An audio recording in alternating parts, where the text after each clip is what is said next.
പ്രിയ സഹോദരി സഹോദരന്മാരെ, നോയമ്പിൻ്റെ ഒന്നാം വാരത്തിലേക്ക് നാം കടന്നിരിക്കുകയാണ്. ഈ നോയമ്പിലെ ഒന്നാമത്തെ വാരത്തിൽ നിങ്ങളോടുമായി ഞാൻ പങ്കുവയ്ക്കാൻ ആഗ്രഹിക്കുന്നത് പ്രധാനമായിട്ടും രണ്ട് ചിന്തകളാണ്. ഒന്ന്, നോയമ്പ് കാലം ജീവിത നവീകരണത്തിനുള്ള കാലമാണ്. രണ്ടാമത്, നോയമ്പ് കാലം മറ്റുള്ളവരുമായിട്ടും ദൈവവുമായിട്ടും നമ്മോട് തന്നെയും അനുരഞ്ജനപ്പെടാനുള്ള സമയമാണ്. ജീവിത നവീകരണം എന്നതുകൊണ്ട് ഞാൻ ഉദ്ദേശിക്കുന്നത് ആത്മീയ നവീകരണം മാത്രമല്ല, ശാരീരികവും മാനസികവുമായ നവീകരണം കൂടെ അതിൽ ഉൾപ്പെടുന്നു. നമ്മൾ ആരോഗ്യമുള്ള ഒരു വ്യക്തിയായിരിക്കണമെങ്കിൽ നമുക്ക് നമ്മുടെ ശരീരവും മനസ്സും ആത്മാവും ആരോഗ്യമുള്ളതായിരിക്കണം. അപ്പോൾ ശരീരത്തിലെ നമ്മൾ നവീകരിക്കുക എന്ന് പറഞ്ഞു കഴിഞ്ഞാൽ പുതുക്കുക. നമ്മുടെ വീടുകളൊക്കെ നമ്മൾ ഇടയ്ക്കൊക്കെ കല്യാണവും ആഘോഷങ്ങളൊക്കെ വരുമ്പോൾ വീട് നവീകരിക്കാറുണ്ട്, അതൊന്ന് പെയിൻ്റ് അടിക്കാറുണ്ട്. അപ്പോൾ എന്താണ്, അതിലുള്ള കറകളും പായലും ഒക്കെ കഴുകിക്കളഞ്ഞ് പുതിയ പെയിൻ്റ് അടിച്ച് അതിനെ കൂടുതൽ പുതുമയുള്ളതാക്കുന്നു.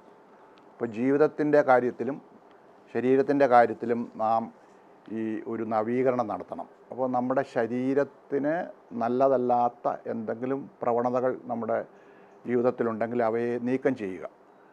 അപ്പോൾ ചിലപ്പോൾ ചില ദുശ്ശീലങ്ങളായിരിക്കാം, പുകവലിയോ അല്ലെങ്കിൽ മദ്യപാനമോ എന്തെങ്കിലുമൊക്കെ ഉണ്ടെങ്കിൽ അതൊക്കെ മാറ്റി ചിലപ്പോൾ നമ്മുടെ ഭക്ഷണ രീതിയിലൊക്കെ ക്രമീകരണം ആവശ്യമായിരിക്കാം. മിതമായ ഭക്ഷണം കഴിക്കുക, അങ്ങനെ ശരീരത്തെ ആരോഗ്യമുള്ളതാക്കുക.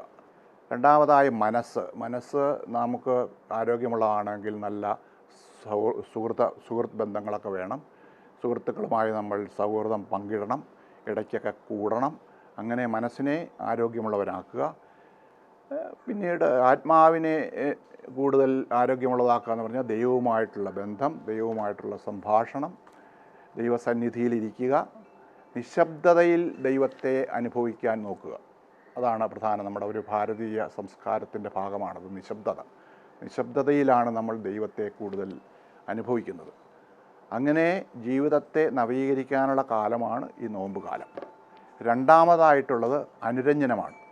നമ്മളൊരു പ്രവൃത്തി ചെയ്യുമ്പോൾ ആ പ്രവൃത്തിക്ക് 4 തലത്തിൽ അതിൻ്റെ ഇഫക്റ്റുണ്ട്.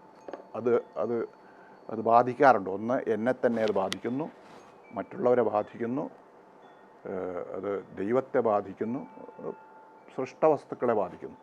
അപ്പോൾ അനുരഞ്ജനം എന്ന് പറയുമ്പോൾ ഈ 4 തലത്തിലും അനുരഞ്ജനം നമുക്ക് ആവശ്യമാണ്. എന്നോട് തന്നെ അനുരഞ്ജനപ്പെടുക, എൻ്റെ ആത്മവിശ്വാസമില്ലായ്മ, എൻ്റെ സ്വയാവബോധത്തിൻ്റെ കുറവ്, ഇതൊക്കെ നാം മാറ്റിയെടുക്കുമ്പോൾ എനിക്ക് കൂടുതൽ ആത്മവിശ്വാസവും വ്യക്തിത്വവും ഉണ്ടാവും. രണ്ടാമത്, മറ്റുള്ളവരുമായിട്ടുള്ള അനുരഞ്ജനം. ഞാൻ ചിലരുമായിട്ട് അകന്നിരിക്കുന്നുണ്ടാകാം, മറ്റുള്ളവരോട് എനിക്ക് മുൻവിധിയോടെ ഞാൻ മറ്റുള്ളവരെ കാണുന്നുണ്ടാകാം, അവരെ കുറ്റം പറയുന്നുണ്ടാകാം.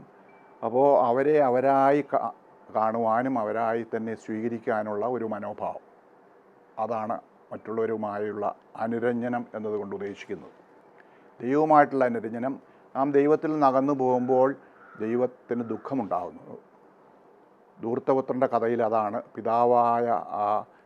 ധൂർത്തപുത്രൻ്റെ പിതാവ് ദുഃഖിതനായി മകൻ്റെ വരവിനെ കാത്തിരിക്കുകയാണ്. അപ്പോൾ ദൈവവുമായിട്ട് അനുരഞ്ജനപ്പെടുക, പ്രകൃതിയുമായിട്ട് അനുരഞ്ജനപ്പെടുക. നമ്മൾ പ്രകൃതിയിലെ സൃഷ്ടവസ്തുക്കളുമായി നമുക്ക് ഐക്യം അല്ലെങ്കിൽ സ്നേഹം, അല്ലെങ്കിൽ നമ്മളതിനെ കെയർ ചെയ്യണം, സ്നേഹിക്കണം, ബഹുമാനിക്കണം. അതും നമ്മുടെ ആരോഗ്യത്തിന് ആവശ്യമാണ്.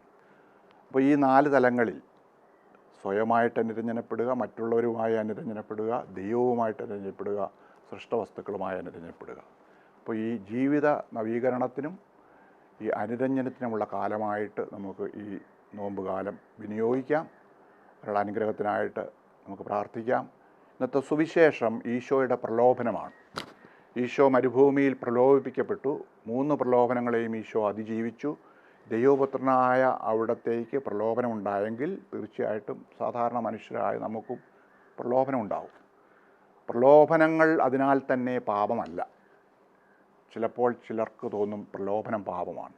പ്രലോഭനത്തെ നാം അതിജീവിക്കുമ്പോൾ നാം കൂടുതൽ കരുത്തുള്ളവരായിത്തീരുന്നു. പ്രലോഭനത്തിന് നാം അടിമയപ്പെടുമ്പോൾ നാം പാപത്തിനടിമയാകും. സുവിശേഷം പറയുന്നത് പാപത്തിനടിമയാകുന്ന വ്യക്തി തിന്മയുടെ ശക്തികൾക്കടിമയാകും. അപ്പോൾ ഈ നോമ്പ് കാലത്ത് ഈശോയിൽ നിന്നും ആ കൃപ സ്വീകരിച്ച്, പരിശുദ്ധാത്മാവിൻ്റെ കൃപ സ്വീകരിച്ച് നമുക്ക് കൂടുതൽ ജീവിതത്തെ നവീകരിക്കാനും മറ്റുള്ളവരുമായിട്ട് രമ്യപ്പെടാനും പ്രലോഭനങ്ങളെയൊക്കെ അതിജീവിച്ച് കൂടുതൽ നല്ല ജീവിതം നയിക്കാനുമായിട്ട് നമുക്ക് പ്രത്യേകം ശ്രദ്ധിക്കാം. നമ്മൾ മറ്റുള്ളവരുമായിട്ട് രമ്യപ്പെട്ട് ജീവിക്കുമ്പോഴാണ് നമ്മുടെ ജീവിതത്തിൽ ദൈവമഹത്വത്തിന് വേണ്ടി നമുക്ക് എന്തെങ്കിലും ചെയ്യാനാവുക, ദൈവത്തിന് ഇഷ്ടമുള്ള വിധം നമ്മുടെ ജീവിതത്തിൽ പ്രവർത്തിക്കാനാകുന്നതും നാം കൂടുതലായി എല്ലാവരുമായിട്ട് അനുരഞ്ജനപ്പെടുമ്പോഴാണ്. ദൈവം നിങ്ങളെ അനുഗ്രഹിക്കട്ടെ. നമ്മുടെ കർത്താവ് ശംശിഹായുടെ കൃപയും പിതാവായ ദൈവത്തിൻ്റെ സ്നേഹവും പരിശുദ്ധാത്മാവിൻ്റെ സഹവാസവും നിങ്ങളോടുകൂടി ഉണ്ടായിരിക്കട്ടെ, ഇപ്പോഴും എപ്പോഴും എന്നേക്കും. ആമേൻ.